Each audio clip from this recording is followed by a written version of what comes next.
Saudara, menjelang peringatan Maulid Nabi Muhammad SAW, harga barang kebutuhan rumah tangga di pasar Kota Calang, Kabupaten Aceh Jaya belum mengalami kenaikan. Bahkan untuk stok sembako yang ada di pasar tersebut masih dalam kategori aman dan mencukupi.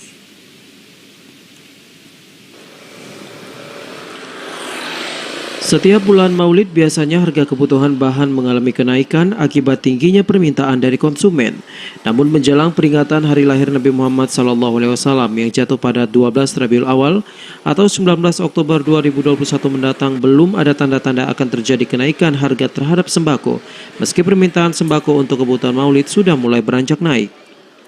Seperti harga telur, untuk satu papan para pedagang menjual dengan harga Rp36.000, bawang merah Rp28.000 per kilogram, cabai merah Rp30.000 dan terjadi penurunan. Sementara itu untuk harga ayam potong di sejumlah pasar juga masih normal. Para pedagang masih memperjualbelikan antara Rp50.000 hingga Rp55.000 per ekor, dan pihak pedagang memastikan harga ayam di pasar Calang tidak terjadi kenaikan. Salah seorang pedagang Mulia mengatakan untuk harga barang kebutuhan pokok jelang peringatan Maulid Nabi Muhammad SAW masih normal dan mencukupi. Meski saat ini belum ada kenaikan harga barang, namun sejumlah pedagang tidak bisa memastikan kondisi ini akan tetap bertahan atau akan mengalami perubahan di pertengahan bulan Maulid.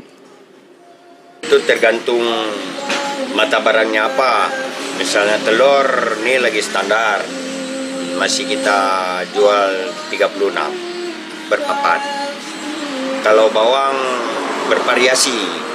Kalau kita di sini masih 28 sekilo per kilo. Para pedagang juga berharap agar harga kebutuhan bahan pokok tidak mengalami kenaikan agar daya beli masyarakat tetap stabil. Dari Aceh Jaya, Musliadi TVRI melaporkan.